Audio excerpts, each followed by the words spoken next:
Hello, everyone, and welcome back to Black Digital Media TV. Thank you for everyone that's tuning in with us. We just had a little bit of technical difficulties on our end, but technology and computers, you got to work with them the best you can. But we're here, and we're really excited about this evening. How you doing tonight, Gina? First of all, I'm doing well. Thank you, Laron. Hi, good, David. good. How Well, y'all doing? we're really excited about our guest tonight, Mr. David Dye. How you tonight, David? All right. How about yourself? I'm doing good. Thank you. Thank you. Well, listen, we've been waiting and we've been really excited to bring David on. When Gina mentioned David, she says, I got this guy that you really need to meet. And when she told me that, and I had a chance to meet Dave, and the first time I met him, I said, you know what, Gina, you're right. I had to meet that guy. What an amazing guy.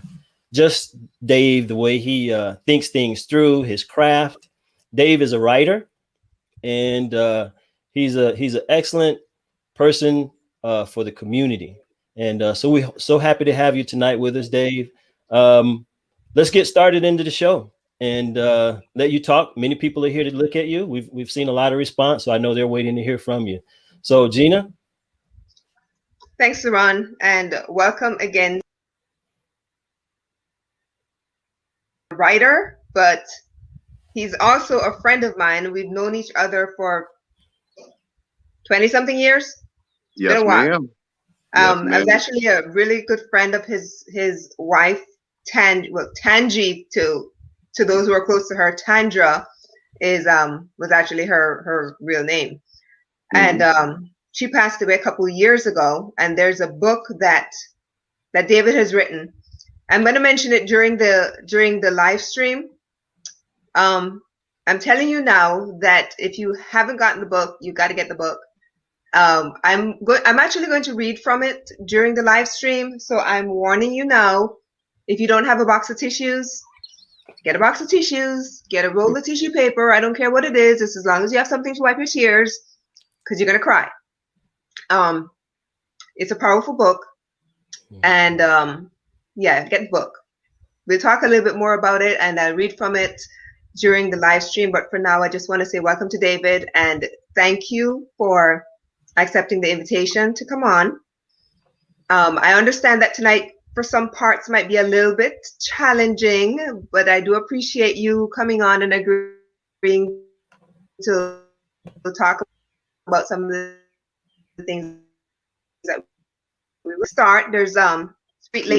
recently, and there was something that David said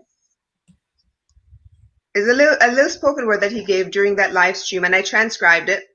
So I want you to hear it just so you have an idea of how powerful David's words are. And this is exactly as he said it in the previous meet and greet that we did. Everything that I cherish in life, I want you to understand and respect me for. Everything that I give you is me. I don't give you anything that you cannot see. I don't inhabit in that picture that you think I am. You think you can see my color, but it's not me. I am the blood that flows through my veins.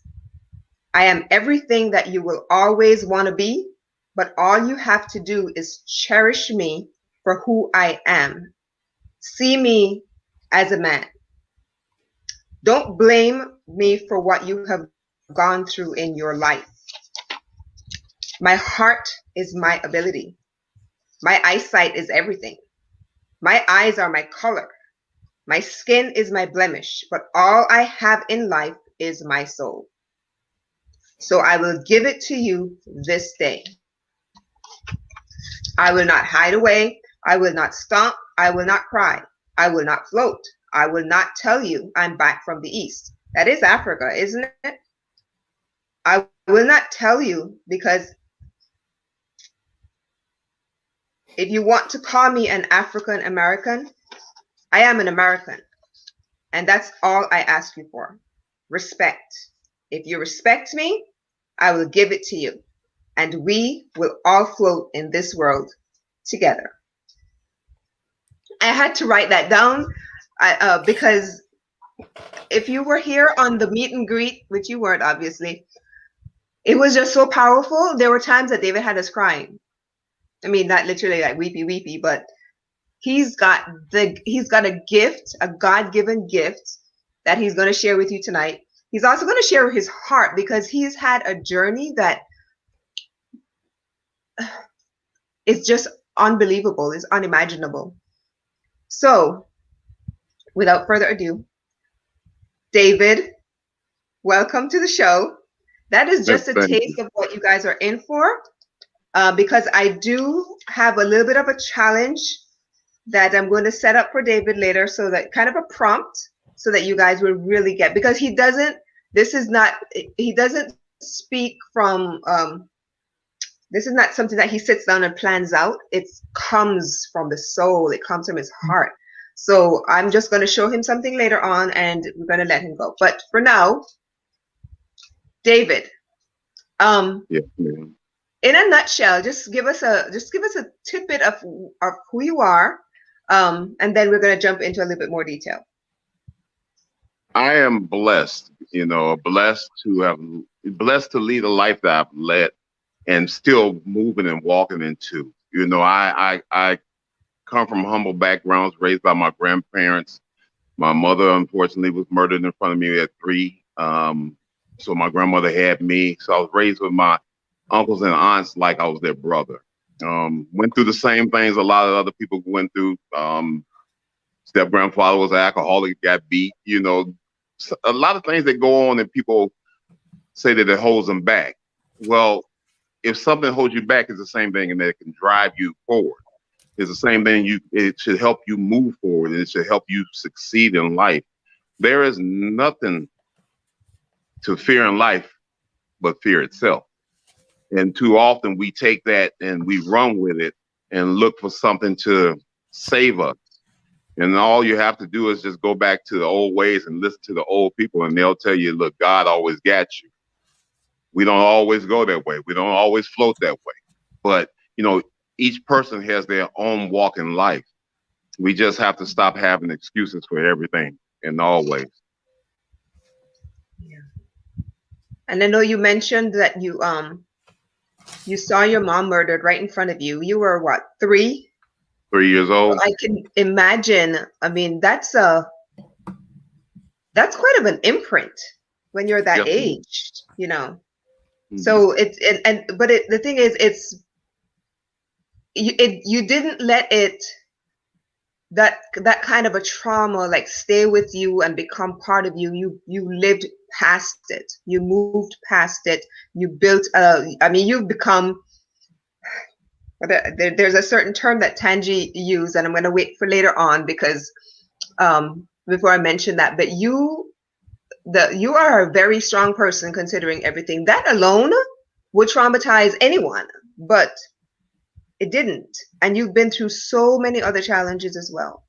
Well, life is going to be life. I mean, what can we do? You can't run in that door. And I think I said this before. I can't run in the door and say I beat death. When it's your number, it's going to be your time. Whatever's going to happen is going to happen. It's what you do with your life that counts. It's how you walk in your life that counts. We're going to stumble along the way. I stumbled along the way. I can never tell anybody I was the best child. I was the best grandson. Just like nobody ran the fastest. So, we stumble along the way. But in life, you have those challenges. And how you lead your life at the end of the day is what counts. You want a legacy in life. My uncle told me, he said, hey, what's going to be your legacy in your life? I don't know. I want to be famous. I want to play basketball. I want to play football. I want to make that multi-million-dollar check. He said, what's your legacy? So, I had to figure it out. He said, your legacy is who you put your hands on, who you touch, because you know what? It's not going to always be your children. It's not going to always be your friend, but it can be that one person you said something to that takes what you said and move it further. And all of a sudden, what you taught them or what you said is moving on. So your legacy is with whoever you touch, whoever you speak to. Like I said, everything is not going to always be fine. It's not going to always be great. But we can't live in the past.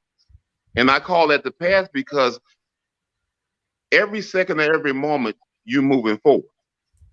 If I looked at you and I told you I'm sorry, I can't understand why I'm not going through this. I don't know why my tears are not here.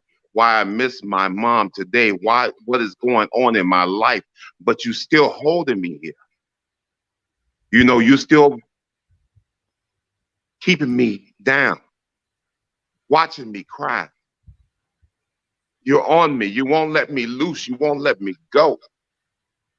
But I'm a man. I'm a child.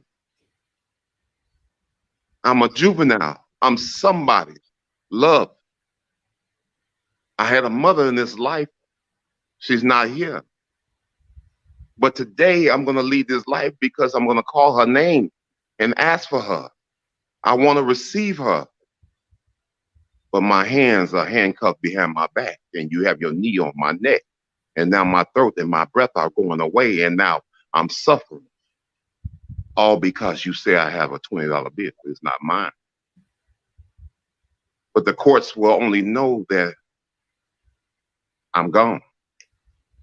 People will only receive me because I'm gone. My color was the color of that day, but the only thing you understand is the writing on the piece of paper, and it's only in black. You can never take it back. Guilty or not, I'm not in the present anymore. I called her my mom, and now she's here. She's my sister. I called him the Lord, and my father accepted. But you didn't hear me holler for him. All you know is that I'm the same. I'm the innocent. I'm the man in the dirt, laying in the streets, urinating all over everything. I'm not present anymore. I'm with the angels. My life was given for a reason. Peace will never be peace to anybody else. My sanctuary will be with God. So on this day, I want you to understand that I will flow and fly away. I love you. That's how it happens. That's how my life is. I take one thing and I move it to another. You know, I take life with joy. I just like you wanna do what you want to do later on. That right there is what I just made up from just life and news that's going on now. Yeah, and I'm sitting here like, ooh, trying to hold back the tears. Yeah. And you know, I just want to say at this point, you know, and I want to say this to everybody that's listening. I just met Dave just recently when Gina just introduced us and we had our meet and greet. After I talked with Dave, as you all notice, I put the title as A Man's Mind That the World Needs to Hear.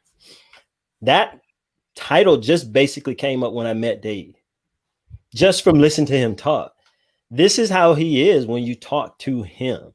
It's like when you talk to him and you'll say something and he'll take that word and he goes with it. And so it's like you kind of become like in a trance. Okay, it's like, is he talking to me or what did he just do? But then when he's done, he's like, wow. And so that is totally a gift. And that's why I said, brother, our meet and greet, it was just straight up. I was like, you said so many things. I was like, man, this needs to be live. People need to hear these things. And you definitely have a talent. And we're so happy you're here with us tonight.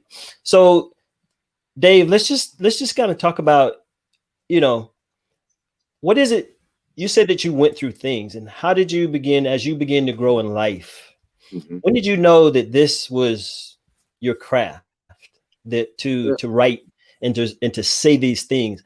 How old were you? And then when did Dave realize this? I actually, like I said, went through that with my grandmother and my mom, and coming up, you know, in the home like I led, like I came up in Chicago Heights, Illinois, CH for life. I have to say that because, you know, it's where I'm from. It's my grandmother. You know, she brought me up in Christ Temple #2. So, you know, I'm Chicago Heights for life. But it was living in my dreams of not having to settle for anything. You know, when you have family everywhere, you have family all over. But sometimes you're gonna be disappointed in life, no matter if it's family or friends or whatever goes on. So I had my dreams. I had who I wanted to be. You know, I think I wanted to be Earl Flynn at one point. You know, I just wanted to be a swashbuckler. I just wanted to be an astronaut. I wanted to be somebody who didn't have to go through pain, the pain that you have to go through as a child. You know, when you're a child and you lose your mom, it's like a mother losing their child. It's the same way. I can never tell anybody um, Happy Mother's Day. You know, I can never say Happy Mother's Day, and I notice that people around me and they love their mother, they love their parents, and you know I can appreciate that. It always hurt me and always got on my nerves when people would cuss at their parents, cuss at their mom, you know, do things towards their parents because I never had that chance to say Happy Mother's Day. And unfortunately, when when that happened, my father saw my mother get murdered. He never came around. So that was another thing. So I got a double whammy at the same time at 3, 4 years old and growing up. So my grandmother gave me, and that's my step grandfather. After you know, he went through alcoholism and everything else, and he got away from that and became one of the best men you will ever want to meet. They raised 3 grandboys, and they gave us everything in the world. My cousin Juan is retired DOD down in Melbourne, Florida. My cousin Taco, who was big time in the gangs, you know, now he's a grandfather and everything else. My grandmother just showed us love for a family, which lasted within me and helped me grow as a young adult. You know, when you need somebody, you just need somebody to hug you. You know, it might be a stern word. It might be do this, do that. But we got everything out of my grandmother. She had to be grandparent, father, mother, you know, everything. And that's what she did. She took on that role, which a lot of people don't do this day. You have so many young grandmothers that are in their grandkids' lives for the most part. But I had a woman who was in my life forever and will always be with me. So she gave me that structure from a woman who only went to the 5th grade down in Mississippi, but raised 13 children, college educated, and grandkids. So, and can probably do math with the best scholar because she knew where every bill was and every dollar was always stretched to the limit. But she did it. Well, I can honestly say, David, you gave the definition of what the legacy, your definition of legacy, and I got it from the meet and greet, and you said it was the impression you leave on everyone else because they take it on. Mm-hmm. And I can honestly say that when you open your mouth to speak, everyone who's around, we feel it. Because like I said, as you were speaking just now, it was like I'm sitting here literally trying to hold back tears. And I'm thinking to myself, Gina, you told everybody else to get tissues, but where's yours? You know, it's like, yeah, because you're leaving a living legacy. You touch with your words everyone that hears them and is willing to hear them. So that's a powerful definition of legacy. You know, we think of legacy as being, okay, when we're dead and gone, you know, our children and our grandchildren are going to be getting certain things, but this is a whole different definition of legacy. I just believe that we all got something to teach each and everybody, no matter what, like I said, no matter what we go through, but I have to give it to God. You know, without God, I wouldn't be right here. You know, I could be a murderer, a thief, or anything else. I can use it as an excuse to do those things.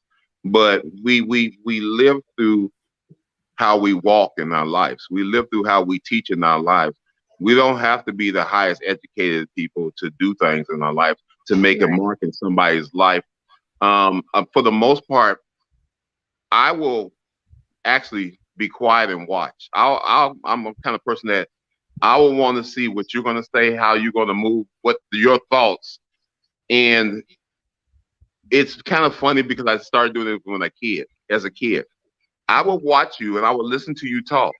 And at the same time you're talking, I can tell you your next actions or what you're going to do or what you're going to say because I'm already ahead of what you're doing. I'm already thinking before you because I need to know. It's like playing sports.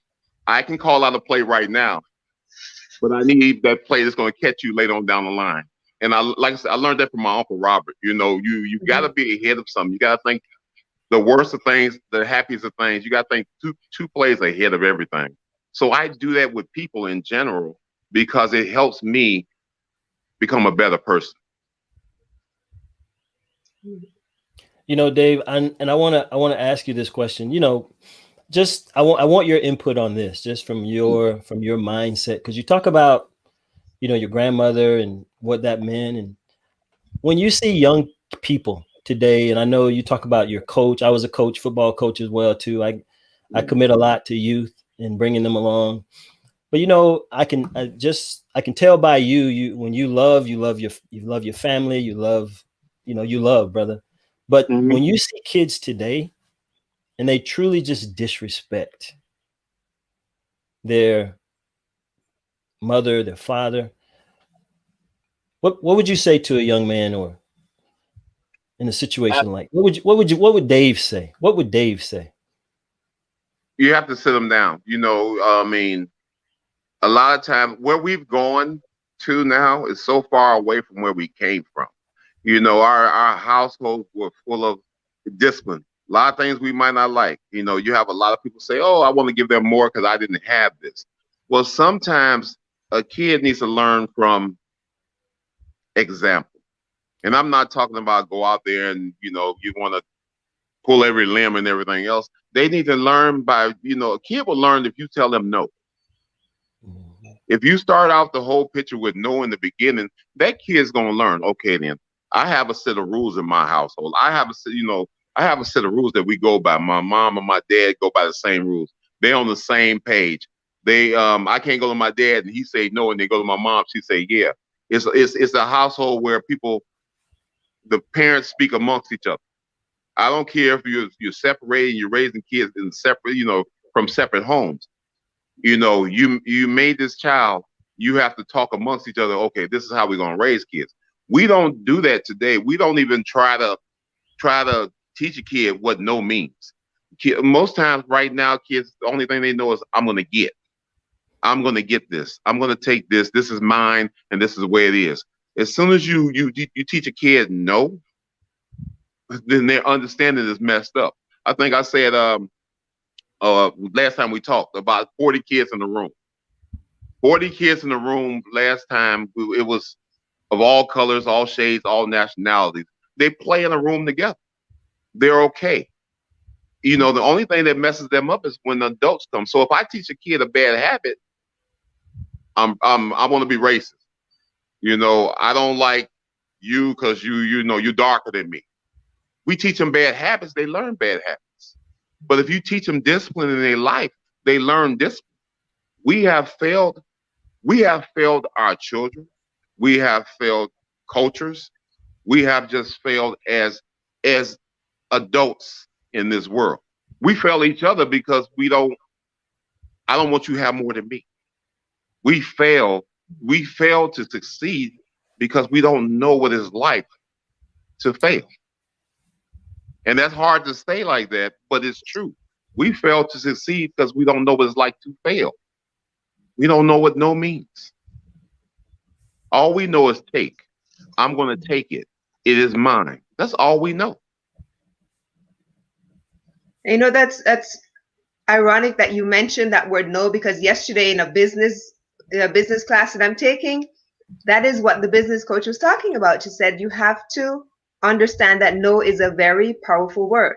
If a potential client tells you no, that's okay. They're opening you up for the client who's going to say yes. You could get 100 no's. Understand that the no is not anything personal. It's literally teaching you discipline, right? So I was, I thought I'd throw that out there because that was kind of ironic that you mentioned it as far as the kids are concerned, because even adults, as business owners, and we're out there looking for clients, when we find, when we hear so many no's, we tend to get discouraged and think that there's something wrong with us or whatever the case is. But it's literally just building up that muscle so that whenever we do hear the word yes, we are ready for those clients, Yes, so ma'am. so many. Well, you have the worst thing for we'll say children playing sports, like LaRon said, you coach. The worst thing can also be the most blessed time in a kid's life is when they lose. Because when you lose, you learn to respect the game of winning. So it's the same thing in business. If somebody tells you no, okay, you tell me no now, so I need to work harder to win this job. I need to work harder to make this deal. So if you teach them as children now to learn and say, hey, you're not going to win everything, because in losing, you actually learn the best things in life to become the best person that you can become in life. And that's, those things are missing because we always want to win. We want to win everything. We win everything, so we don't care about hurting somebody's feelings. That's the way it is. But but that one victory, that one simple victory becomes your way out of everything. This right here is a blessing for me in life. To be asked to be on here, doing as much as I do as far as coaching little kids. I do semi-pro. I've been writing for a while now. I've spoken word, but it's a blessing because here it is. I'm on a platform that's a prosperous platform that you guys built. And because somebody else wouldn't give you, and I'm just thinking this, I could be wrong, because somebody else wouldn't give you the ability to open it up like you want to, you decided, let's get together and open it up like we want. So from no gives a blessing. And from that blessing, you hand out blessings to not just me, but anybody else that shows up on your platform. And it's a blessing to the people watching it.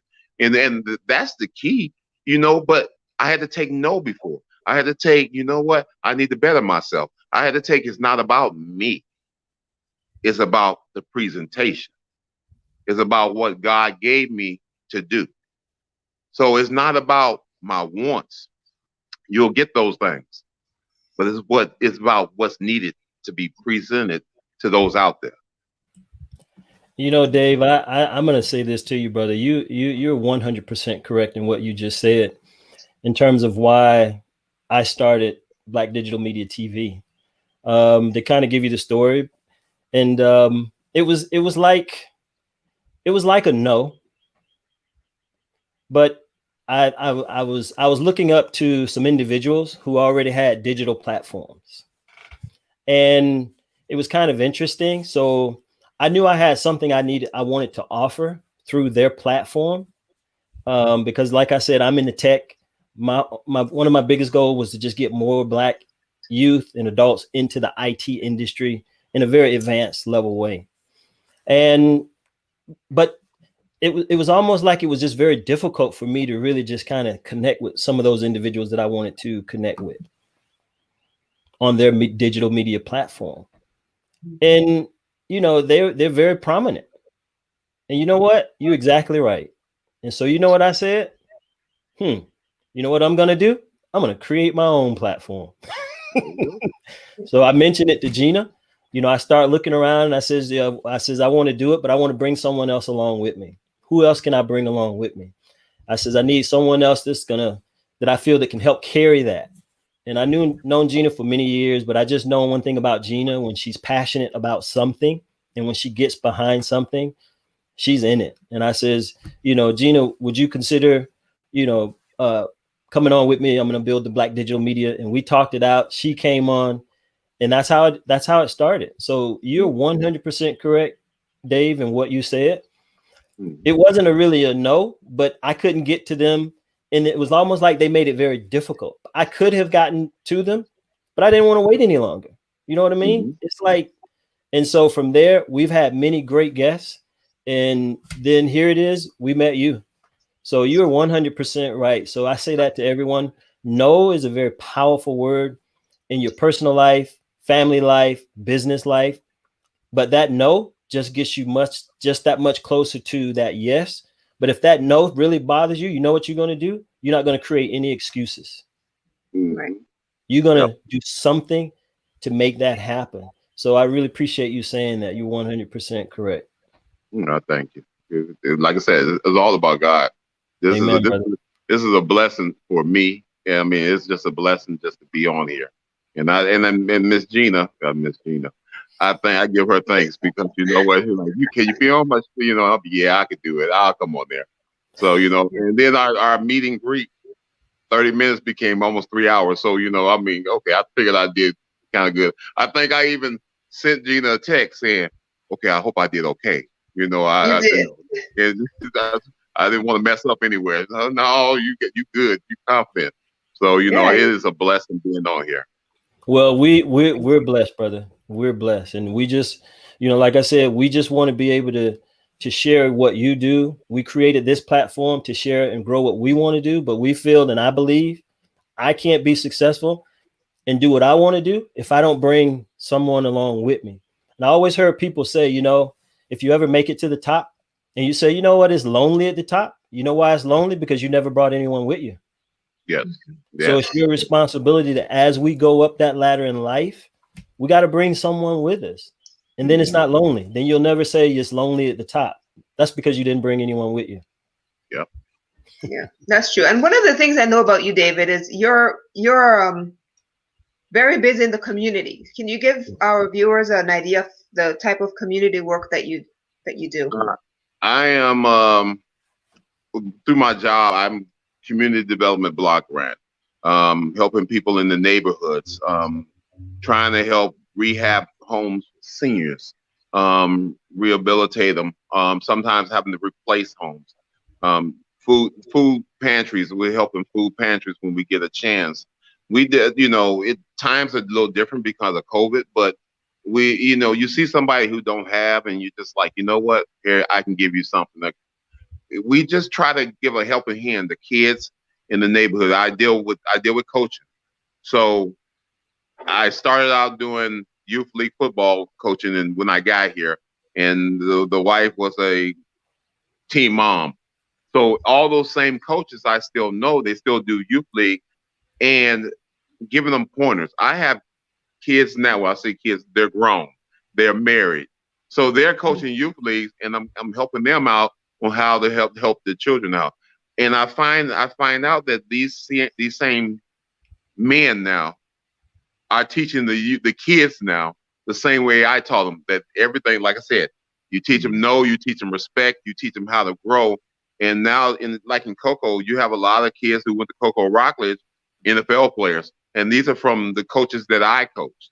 Orlando, I would drive to Orlando, Osceola County to coach and help out, just anybody. I worked the Under Armour football clinics. I get asked to do those because of what I do. I've coached at Palm Bay High School. I've coached at Rockledge High School. Kids are always hitting me up. They've gotten to college and never thought they would get to college. So, and I tell them it's not all about the football game. It's not all about what you did on the field. It's how you lead your life in school. So these kids are college graduates. I have a little cousin who's like, I'm like big brother and everything to her. So I would always, no boyfriends, no this, no that, and threaten anybody out there. But now she's a television reporter in Gainesville, I think Channel 2. So, I mean, it's I help the girls out the same way I would help the guys out. It doesn't make a difference. They're like my sisters or my little nieces. So I have in Orlando, Bank exec, who graduated from Northern Florida, come to actually me and Tan's goddaughter and little niece. So here's come to my graduation, and she's doing good. Her sister's doing good. It's helping out because, like I say, that's your legacy. Yeah. What you do is your legacy, and everybody you touch, that's what you want to look back at. When I'm getting ready to leave here, I can say to myself, you know what? I think I did a good job. So and like with anybody, when you close your eyes, you just want to be able to climb that ladder. So that's where I want to be at one day. But you teach them the way I teach them the way I was brought up. It's only out of love, and when I say no, it's only out of love. Nothing's ever out of a punishment. It's always out of teaching you respect, teaching you leadership, and teaching you manners. Because some people might not finish college. They're gonna do trade school. Some people, I have an Army captain right now, and that's went to what's the Army college in New York. I can't think of it. But he's a graduate of that, and he is leading his own company. So I mean, I do those things, and I do training. That's why I'm back to going swimming and stuff to get myself back in shape. Yeah. But you want to teach kids to be mannerable, teach them to grow, teach them to learn, teach them. You know what? Cocoa ain't the only place in the world. Let me go overseas. My grandmother, when I came up, what she did was we had the Greyhound bus, Trailway. I think the other bus line. So what she did, put me on a bus. I'm gonna send you down to Mississippi. I'm gonna send you to Natchez.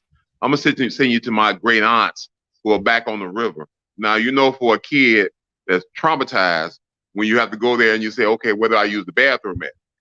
And the house is on stilts, and they pull this pan from under the bed. Oh. So I'm traumatized. But at the same time, it put me in another dream. It put me in another state. Here I am in the wilderness, and I'm a hunter. But that was my life. The kids these days, they don't dream enough. They don't have any inkling of what it is to dream. We could put a video game in front of them. Everybody can tell you how to use a telephone and everything. Everybody can tell you how to use a computer, but they can't tell you how they dream and just want to be in a place of just peace. How going on a trip, just a normal trip to visit a farm, can be everything in the world when you have to deal with animals that you ain't deal with, but you're from the so-called inner city. We don't even do scared straight anymore. We don't do that. When you say, okay, then we're gonna put them on a bus and take them to the jail and let them see what the jail is like. We don't do that anymore. And then back in the day, you actually had inmates who wanted to teach kids why you do not want to be here. You never came in contact with them, but they were why you do not want to be here, because when the doors shut and the lights go out, you're in here and you're somebody's property. We don't do that anymore. We don't put them in handcuffs. As a teenager, we got put in handcuffs. The police officer pulled us over. He took 5 of us, 6 of us to jail. Put us in a cell. We did not know it was scared straight. All we know is we were getting pulled over. We teenagers. He put me in a cell by myself. And the officer put the phone in there with me. He said, call who you need to call. I looked at the phone. I went in the corners, cried like a baby. Sat there. And then I got up and said, the cot is dirty. No, that's clean. The blanket is dirty. Oh, no, that's clean. He said, call who you need to call. Or at 6 o'clock in the morning, you're finna go to the county. All of y'all.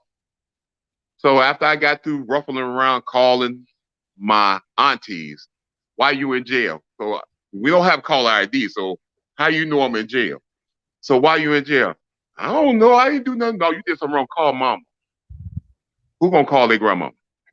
No, that ain't happening.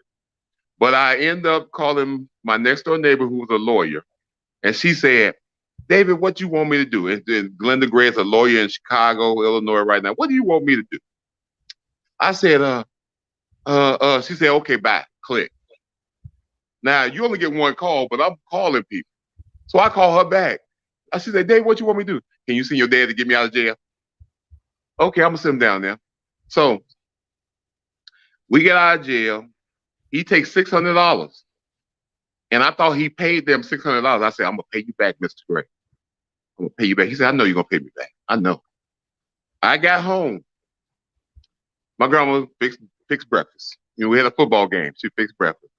So y'all had fun? Yes, ma'am. Oh, y'all had fun. So you spent the night? Yes, ma'am. Okay. So you like being in jail? Oh my God. Go out there and get your switch. Come on back in the house. I said, oh, do you like being in jail? That's where it is. Because, you tell that it's like it was life for me, but it was a life of a dream that I can never give back my grandmother, because it's like I broke her heart. So I learned a lesson. I cannot break her heart. I have to lead my life in a better way and say, you know what? Drinking with the guys is not all that fun anymore.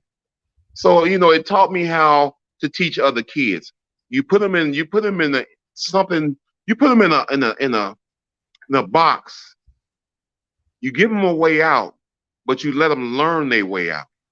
So you're teaching them at the same time, like checkers. Somebody said, it's like I play chess with people. And you teach them, and I don't know how to play chess, but I can play checkers. But it was like you play this with people, and they learn from it. And I do the same thing in life because my Uncle Robert did it to me.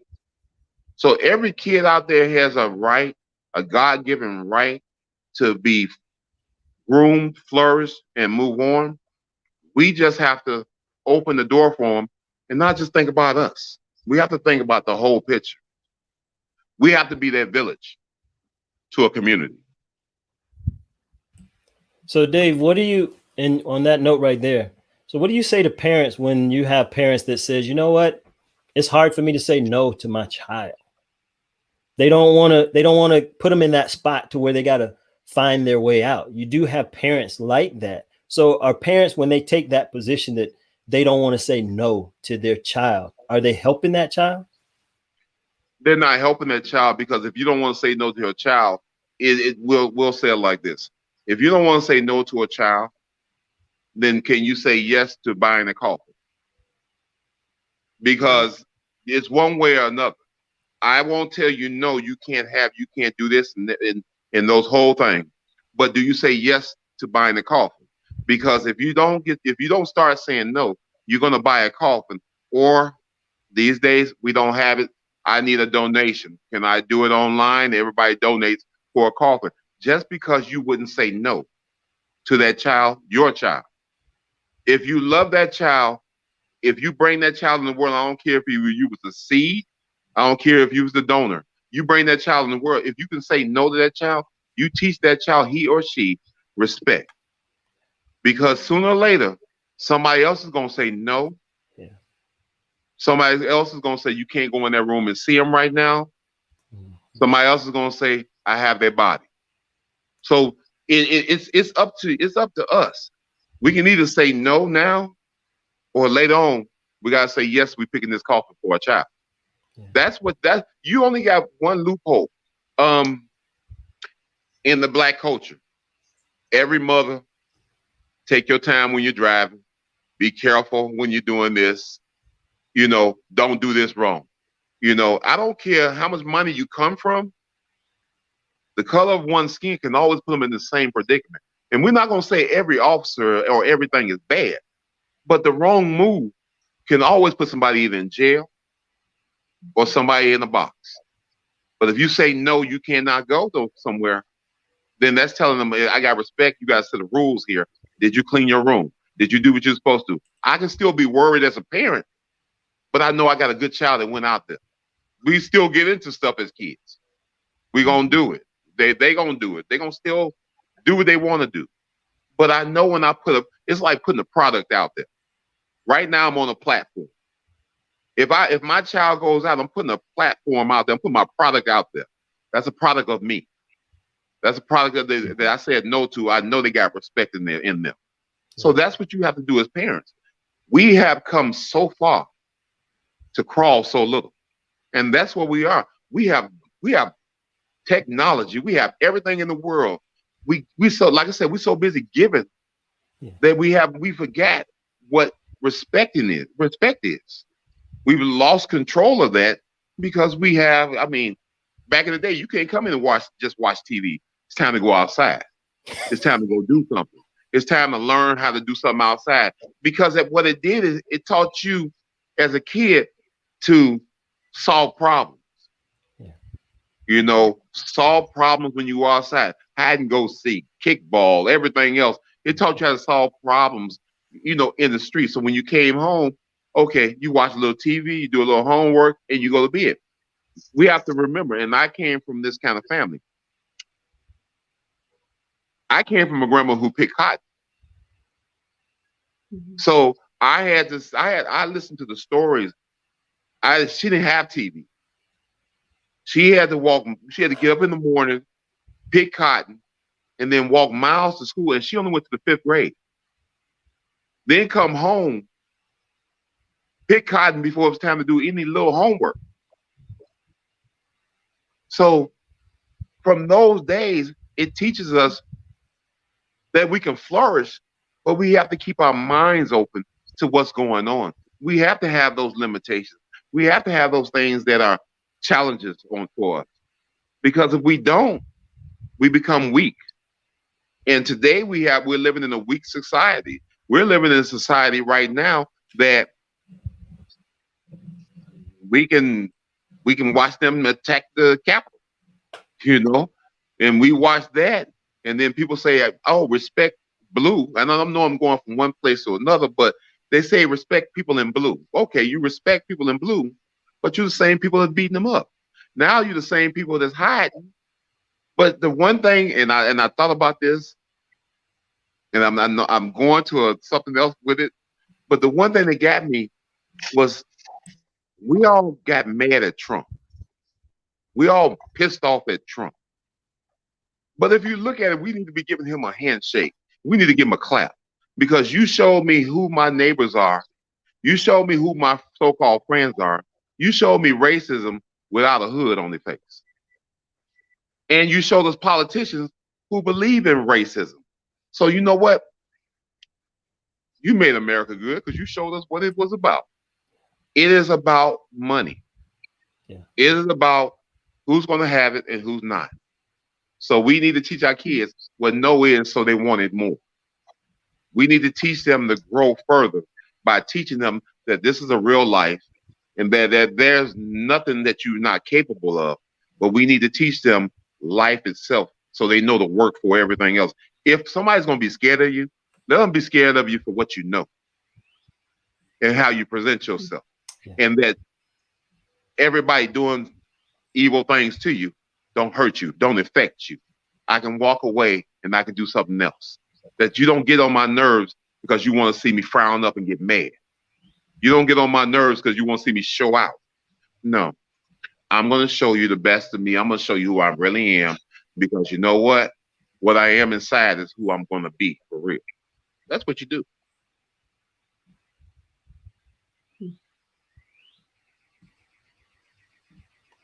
Everything all right? See, No, Dave. See, hold up, sometimes hold you up. just sit there and just Dave. absorb. I told you this when we did the meet and greet. This is what you do. You say things, and then people just sit there. It's like, wow. But Yeah, that's the because gift. we have to take time to like almost absorb what he's saying first and integrate it, and then go, whew, yeah, okay.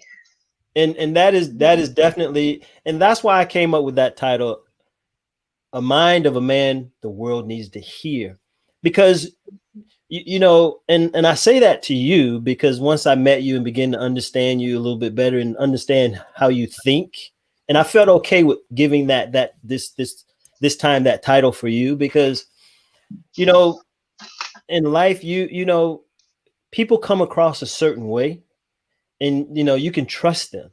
And Dave just has that thing about him that when he speaks, as Gina says, you know, but you speak from you speak from life itself. And when you speak, Dave, that comes out. People hear that. People feel that from you. That is your gift. Thank you. Thank you. I think I said it before. I think of myself as a parable. And if you know Jesus, in your life. Like I said, I can't give you every scripture in the book, but Jesus spoke in parables. I think of myself as a parable because I went through, like I say, my mother. I went through somebody being an alcoholic. I went through a relative who's supposed to be taking care of you. I went through that part there. So, you name it, I've been through it. And I think that's what makes me stronger, because that's what gives me strength. Because if it's somebody out there that says, oh, you don't understand what I've gone through, okay, talk to me. Tell me what I don't understand. Well, you don't understand. My mother or my father's gone. Well, I guess I don't. My mom was killed in front of me or murdered in front of me when I was a child, and you don't understand. I was beaten by alcoholic at 3 o'clock in the morning, snatched out of the bed, and because they came in drunk, and I was the object of that. You don't understand that I got molested. I mean, relative. You don't understand that. I never got what I was wanted in life, and so I cried in the corner. I wanted things, but it wasn't to be. You never understand that I never could tell my mother Happy Mother's Day. I could never say Happy Father's Day because you were never around. But you don't. I guess I don't understand none of these things. You don't understand that I know I'm qualified for a job, but I'm going to not be denied because of who I am. I go through that today. You don't understand that. It's a lot of talent out there that people don't understand, and like I said, we're too busy staying stuck and trapped in a place that we don't have to be.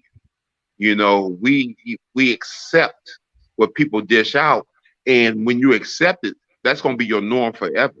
That's going to be you, who you are. I'll say this. I think me and LaRon was talking about somebody earlier. Case in point, as a man is supposed to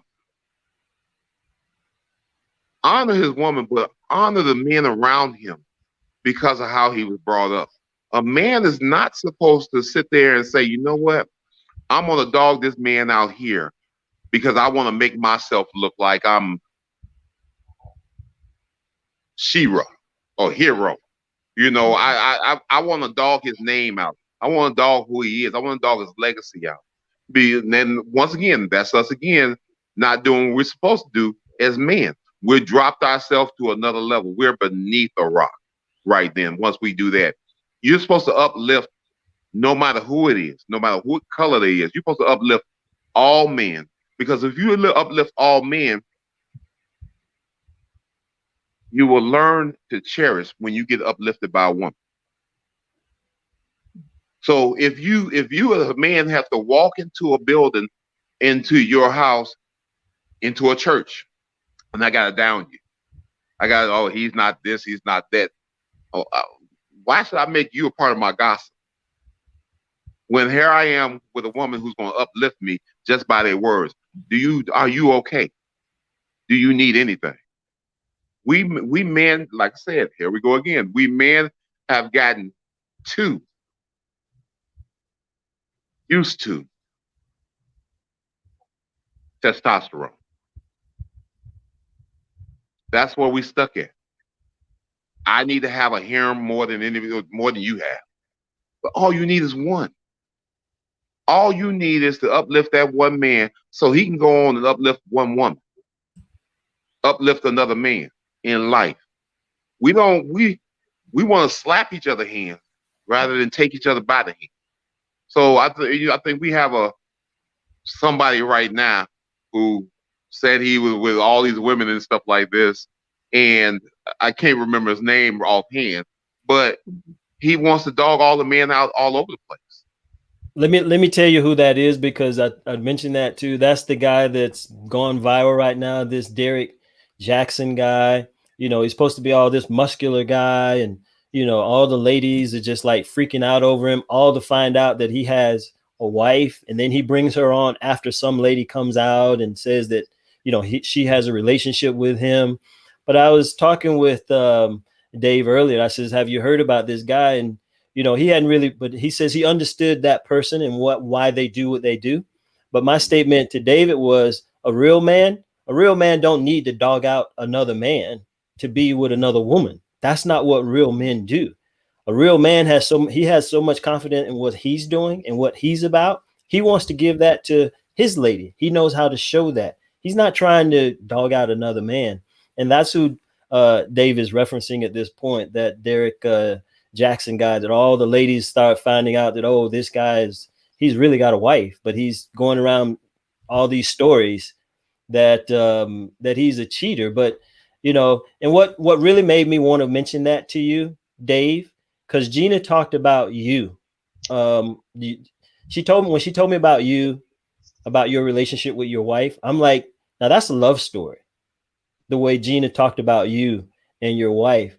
And so I'm going to lead into that. Gina, you talked about Dave with his pictures, and there's a story behind that. You guys want to speak to that?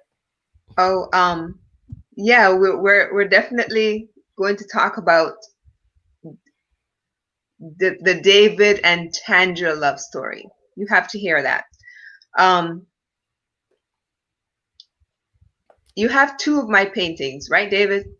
Yes, I do. One of them we refer to as the King and Queen, and it's referencing, and I know, don't start throwing out anything here at me, because I mean this in all sincerity. It's referencing King David and his Queen Tandra. And I know that's probably not possible to show it right now, but it's a beautiful painting, if I do say so myself. Yeah. But yeah, but wait, no, let's just go into the love story, because the David and Tandra love story is something that everyone needs to hear about. And I know it's sad for me to say this, but I kind of wish Tandra was here to tell you her side, because trust me, it's the real deal. They had the real deal, and they wrote a book, or actually I should say, well, yes, I'm going to say they wrote a book, because the book is entitled Tandra's Words, and it's the subtitle is Snapshots of Love, Faith, and Mourning. And I'm going to read a couple parts from it. Yeah, let me just do that. This one, I'm not going to read a ton, because I do want you all to go and get the book. Get the book. It will bless you. If let me just read the book. Let me just read from the book. This one is called Teardrops. Our hearts didn't let the rebellion of what was to come stop the stolen moments called love. Yet time has an angelic sense of humor. It's as if the shattered pieces of glass written on parchment paper specifically speaks of a life through love and pain.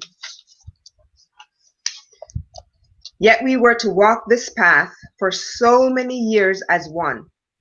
But what I was missing was that you were actually healing me.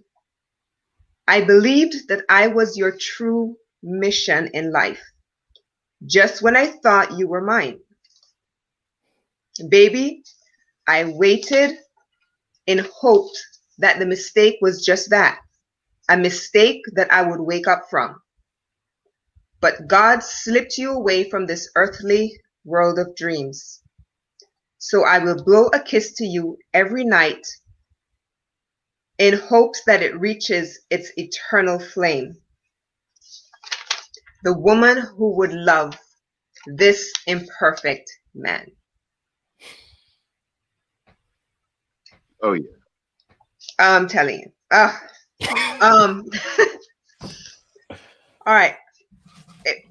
You guys didn't have the pleasure of witnessing the relationship or the interaction at any level of David and Tangi like I have in the past. So you don't, you don't. That's why I was like almost in tears, and I started reading this. But David, I want you to tell us. There's something you said to Tangi.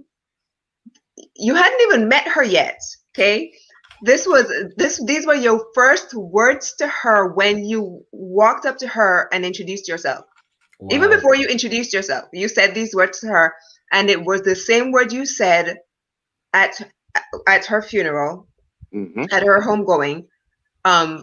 When you were speaking, you said these same words. These are what I said to you, and it was just like I don't know. Just tell the audience, because I'm getting goosebumps. I worked for the state of Illinois, and Tan had transferred to where I was, and I was a trainer, and I trained staff, and I walked into this. I walked into the room. The sun must have been coming through the window at the right moment. So when I walked into the room, the light hit her, and I said to myself, "Okay, that's it. I'm done." And I walked up to her.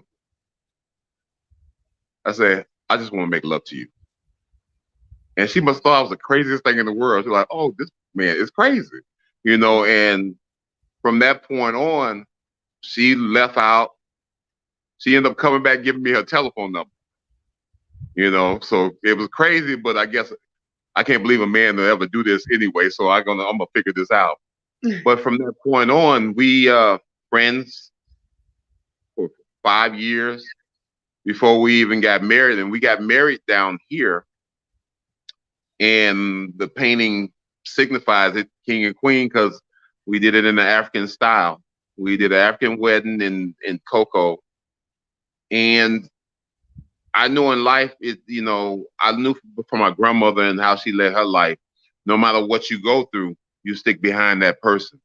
So unfortunately, fortunately for us, Tam ended up being a child diabetic, and she had to get a transplant. And we went through that for years and years and years, and transplant. So, up at night, making sure blood sugar, and then all that stuff was working. So I did all those things. And then she got transplanted at Florida Hospital, which is Advent now Hospital. Double transplant, kidney and pancreas. Did great for years. So I figured, we both figured we're out of the hump. We're out of everything. And now it's time to just go ahead and lead your life. And then she went back to school, nursing school, because Tan help people with starting their own businesses and stuff. And went back to nursing school, passed nursing school, was going to get a nurse practitioner's, and then got diagnosed with progressive MS.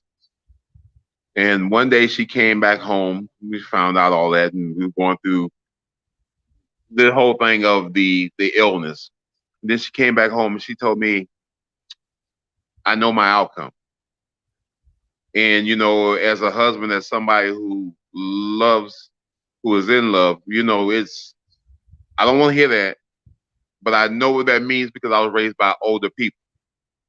So I'm thinking everything I can to try to help. Everything I can do to try to help go through the situation. And unfortunately, she said in 2018, "I want to see my grandkids." And then after seeing the grandkids, they left.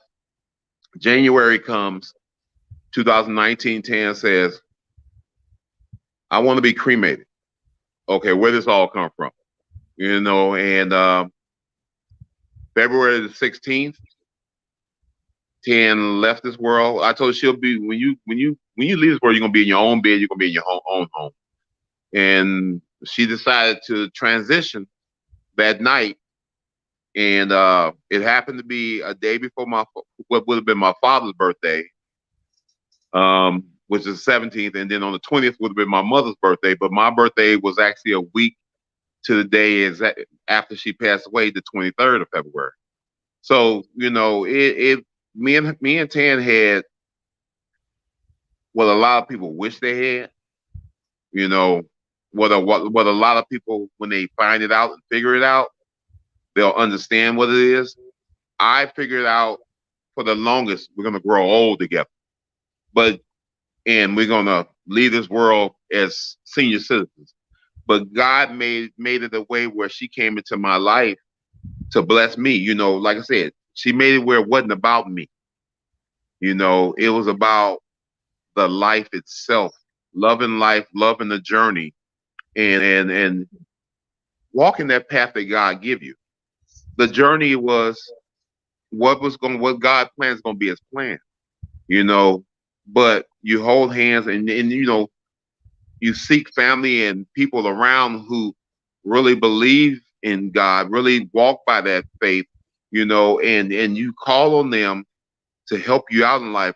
And sometimes what happens, well, not sometimes, for the most part, what God does is He opens up doors because I got to take it. I have an angel though. I figured I'll do an angel. I got an angel that has to teach you, but I have an angel that needs to come home because the job is well done.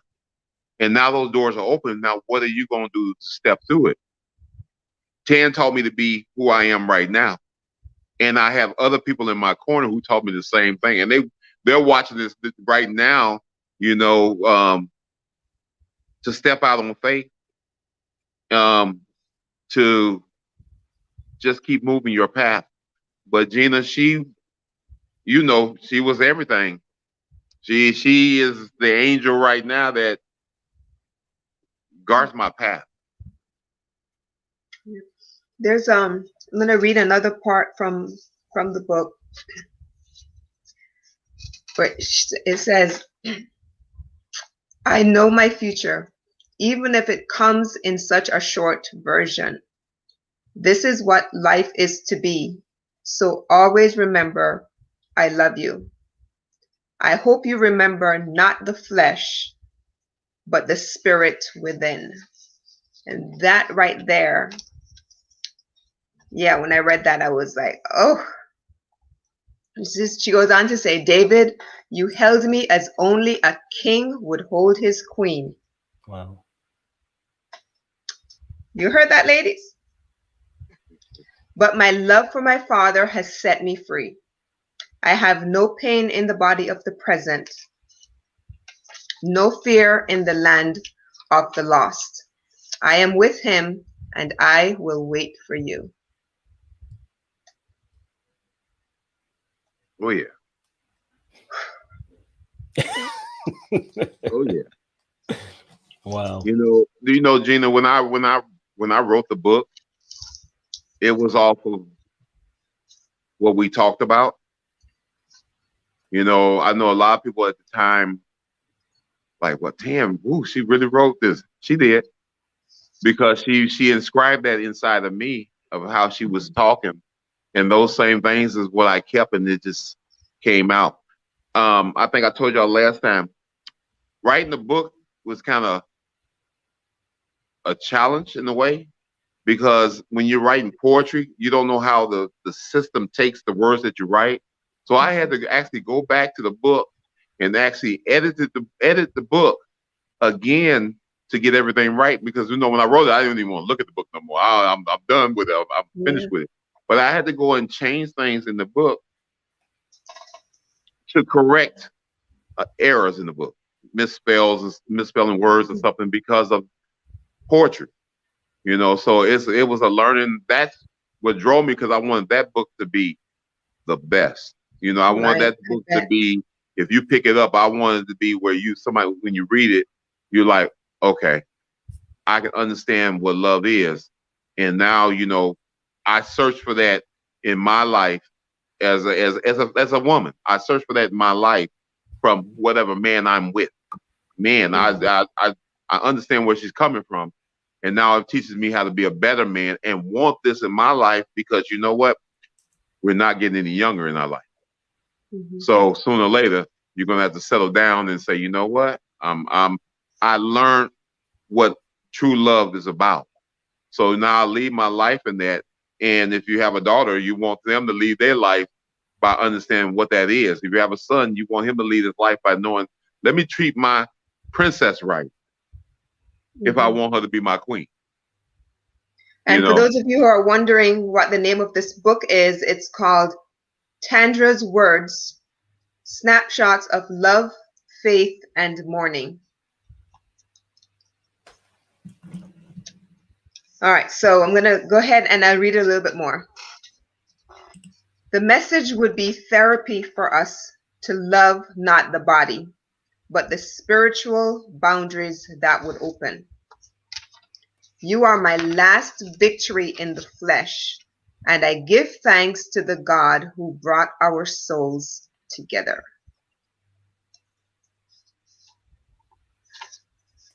Okay. Wow. That was only a snippet, just a snippet from the book. And that if I continue reading anymore, I'm going to get the book, guys.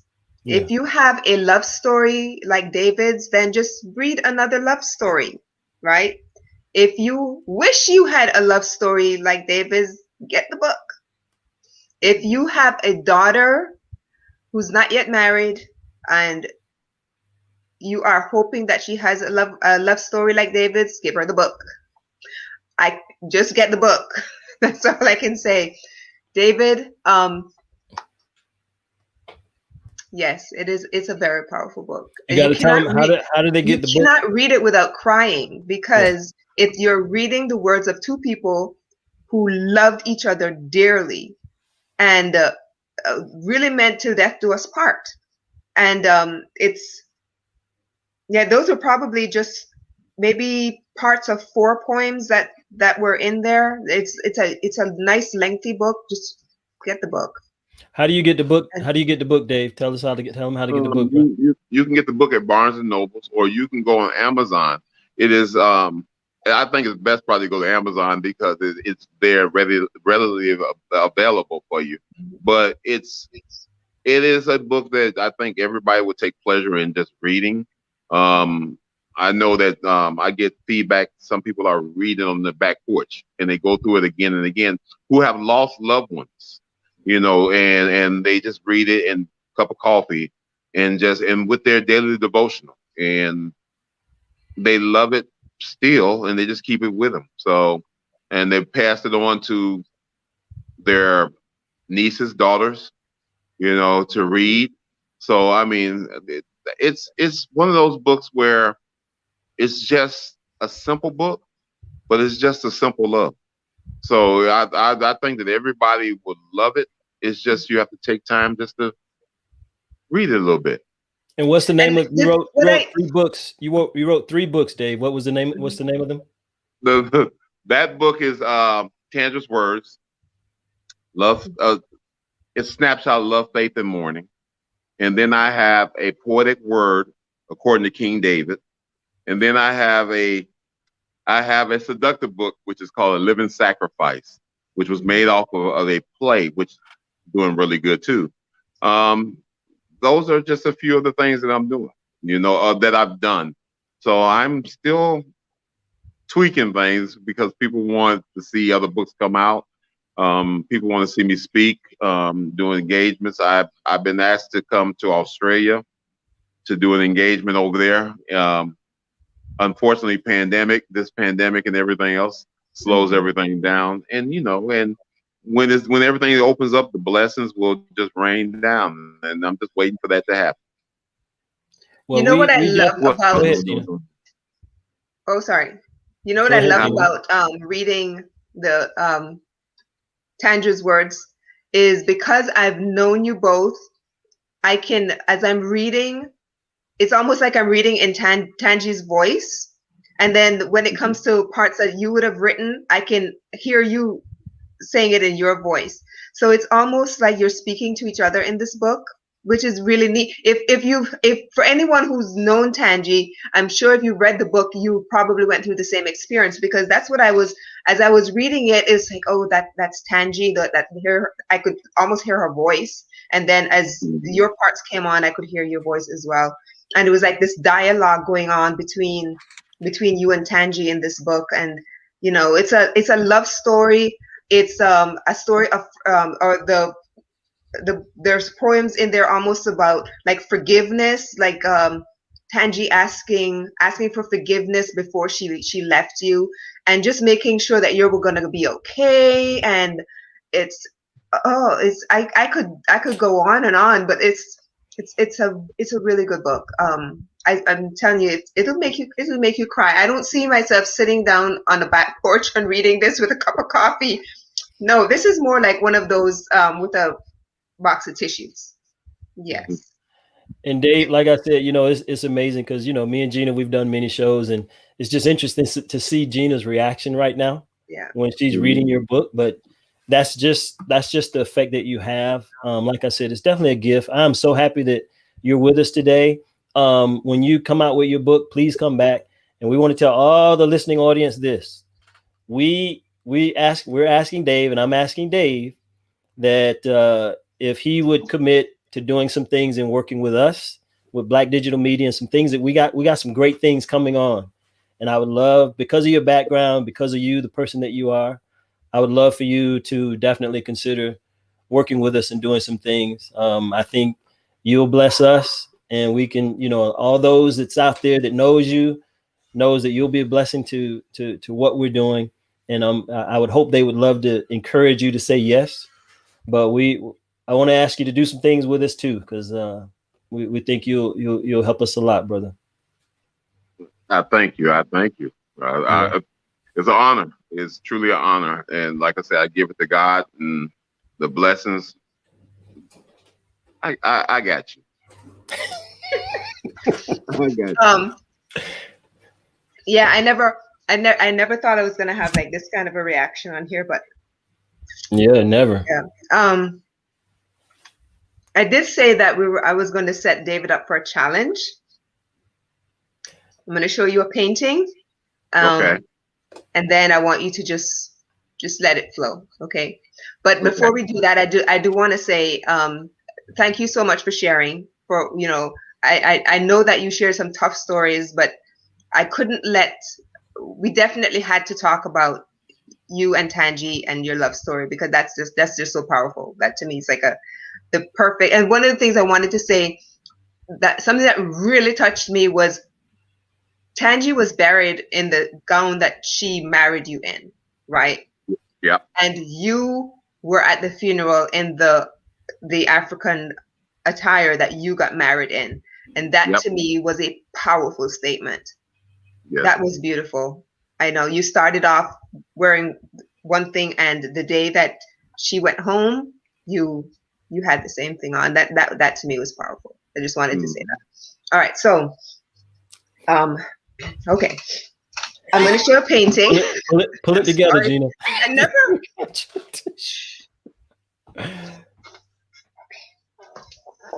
I never thought I was going to have this reaction. Seriously. All right, so let me grab the painting. Okay. All right, so I'm going to lift it up a little bit. Hold on. What is it?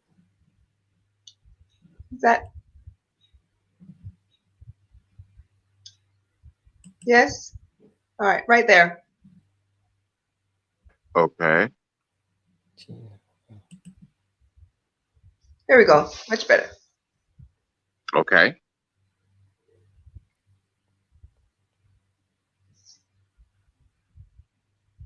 Okay. Now that's nice. That painting is gonna be mine too. Okay. So are you ready? I'm ready whenever you are. Okay. My sisterhood is within my spirit, and my spirit gravitates to each other. My bond is within my sisterhood. My blood thrives and spins and rolls through everything that we do. The colors are just outstanding. But can you see me? Can you see the spirit within us? Can you see the bond that we have? Can you see the glory that we share? Can you see what we're going through? But my heart is beating behind this. Every stroke of oh my God, my color is a little bit off. I might be a little bit pale, but I need you to see me, how strong we are together as one. never separate, never a piece of anything, but a part of each other. Our strength relies on everything that we are. The glory is in hmm, our attitudes. We seek everything that we have. We walk every path that we're going to walk, but I still let my feet feel the soil in between my toes. I am glorious. I am spiritual. I am bonded to each other. One never separate from the other, never held apart. Can you see our spirit? Can you hold us? Can you behold what we have inside? Not the pain, not the stress, but we suppress everything to lead you to glory. We will walk this path together as family, as sisters. We will walk this path together in the glory in which we were handed. We can still smell the dew. We still can understand everything that you have for us. We seek the bond that you have, and we will never give up. We will prevail. We will succeed. We will win. We are family until the end. May glory be the peace. May peace be how we stand.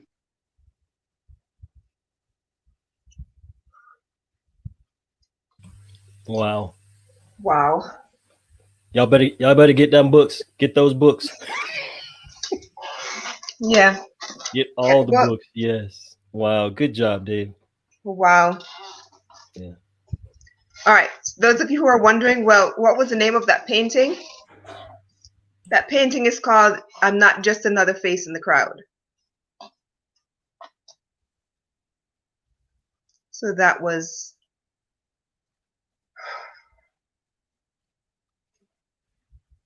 David. Thank you so much. It's just, oh, wow. You know, I'm going to have to go through and rewatch this live and write down everything you just said. And I'm going to have the painting and your words below it. I think that's going to be.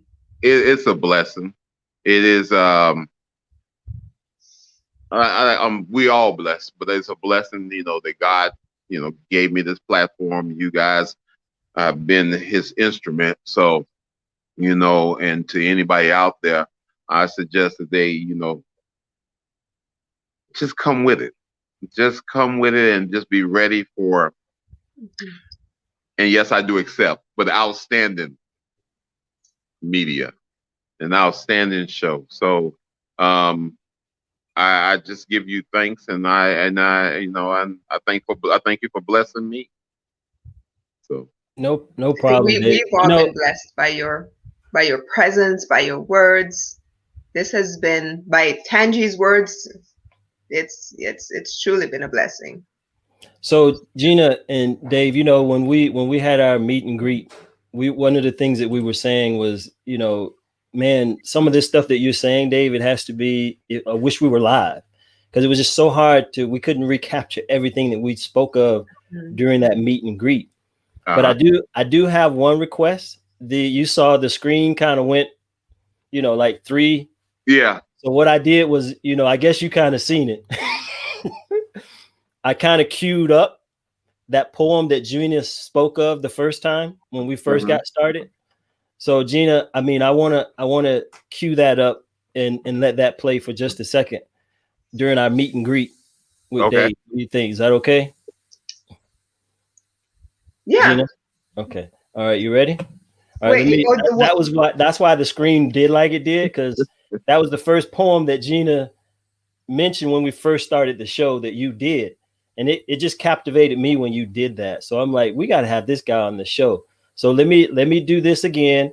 And so I don't mess it up, but I just want everyone to see that. I want that to be part of this segment as well too. But this is the poem, Gina, that you read, that David did with us during the meet and greet. So everyone, you're going to see our meet and greet with Dave, and you're going to hear that poem that Gina spoke of. Okay. All right, let me do this. So give me a second so I don't mess it up. You know, if I do, forgive me. But you know, here we go. All right, let me. What? Let me. Not that one. What happened? All right, let me put us back. Oh, this one. Okay. I want to go here, here. Okay. There we go. We're gonna do this the live meet and greet that we did with Dave. A poem that let me turn this down. So that in the feed. All right, here we go. You see it? Yeah. Yeah. Yep. You can hear it, right? Can't hear. Is it Can playing? Yeah. Can't hear it. Here we go.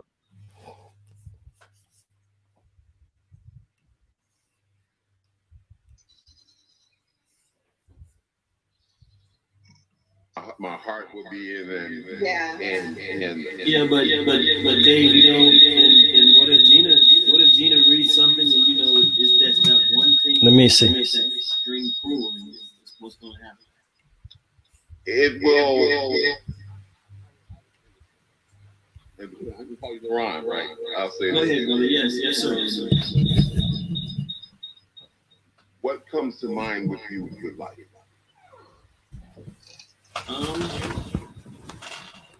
You know, I guess the things that you know, day to day things I cherish, you know, things that's important. Um, you know how I want to treat people, how I want to be treated. You know, um, and just enjoying life, right? Just having a good positive attitude. You know, towards life. Towards life. So everything that I cherish in life, I want you to understand and respect me. Everything that I give you is everything I do. I don't give you anything that you cannot see. I don't have it in that picture that you think I am. You think you see my color, but it's not me. I am the blood that flows through my veins. I am everything that you always want to be. But all you have to do is cherish me for who I am. See me as a man. Don't blame me for what you have gone through in your life. My heart is my ability. My eyesight is everything. My eyes are my color. My skin is my blemish. But all I have in life is my soul. So I will give it to you this day. I will not hide away. I will not stump. I will not cry. I will not gloat. I will not tell you I'm back from the east. That is Africa. I will not tell you that because if you want to call me an African American, I am an American. That's all I ask you to respect. If you respect me, I will give it to you. And we will all float in this world together. That's what I do.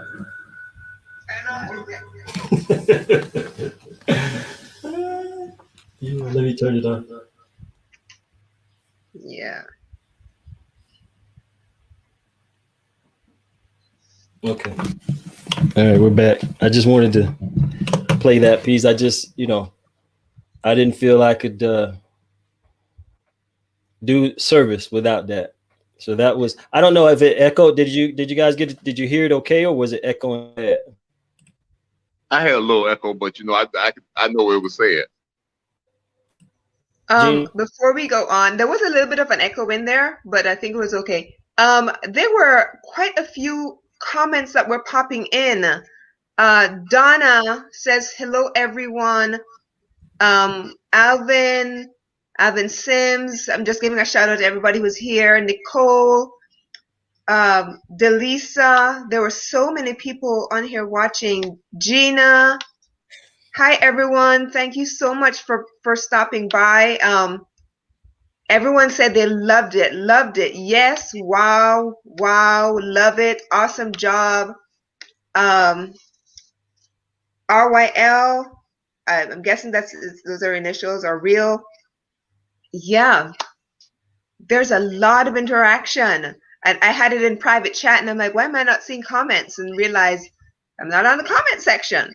So forgive us. Like I said, we're but this was such a powerful episode. This was nothing like what we've ever done before. Gina said it was a little echoey, but she heard every word in the poem as you replayed it.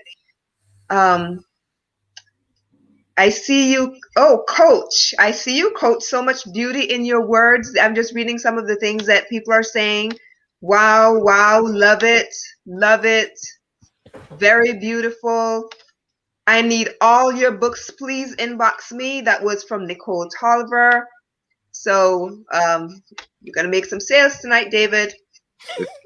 Going, especially the Tandra's words. Everyone needs to have that book.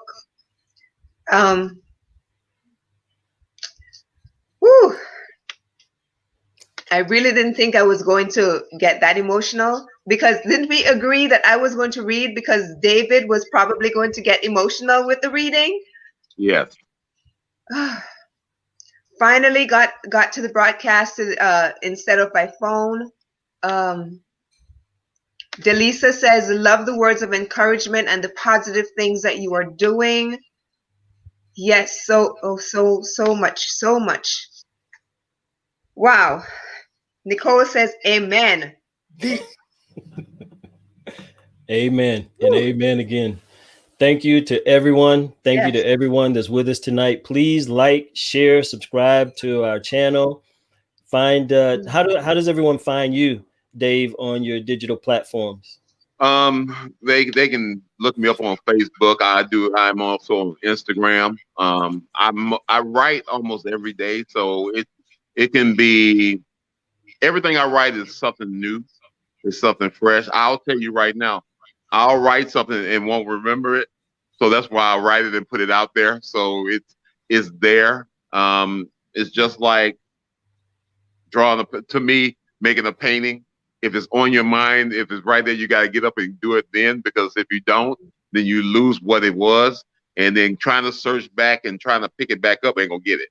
So, yeah, most of the times I'll wake up at 2, 3 in the morning, and then I come up with some word and it hits me and I write it. Right. So I have a lot of things out there that are written. I have videos out there, Instagram, Facebook, and now this platform. So I'm gonna just try my best to I ain't gonna try my best. I'm just gonna make it happen. So I'm just gonna say that just like that. Like I said, give it to God and let God go ahead and lead my path and lead to how I walk and do that. You got one of the comments that just came through. She is, I guess it's Eugenia. Yeah, she says men definitely need to hear this perspective. Yeah. So definitely, Dave, men, we do need to talk. We need men talking to men, helping young men grow up to be better men. None of us are perfect. I'm definitely not the one to proclaim I'm perfect, so we just need to help and elevate each other. So I really appreciate you coming on and being a part of us, the show with us this evening. I'm honored to have you. So thank you. Truly. Thank y'all. And then, like I said, thanks for blessing me and give it to God, because the glory is going to always be with him, no matter which way it go. So, it's a true honor and a true blessing to just be able to help others as I help myself. That's our motto. And thank you.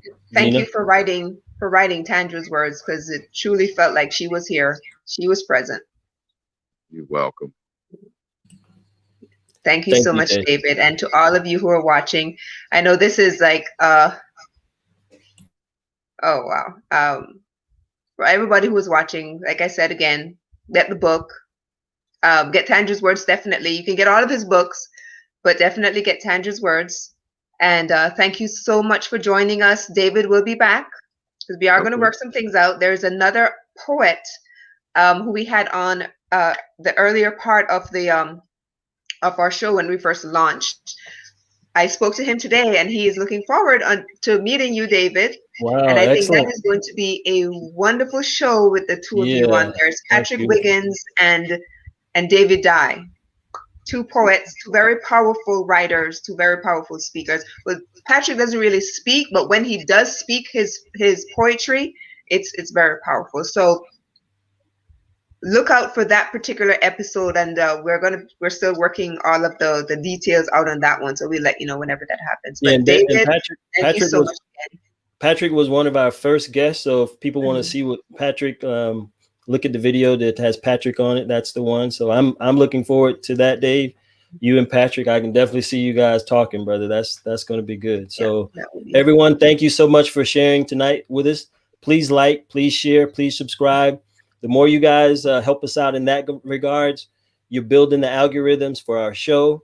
And then when people come on, there's a way that we can start getting the word out there even more for those that's going to come on the show in the future. So if you help us now, you're only going to be helping yourself. And that's what this platform is all about. We want to help ourselves, but we want to help everyone else in the community, the business world as well, too. So thanks again, Dave. Look forward to having you back. Thank you again. Y'all take care. All right.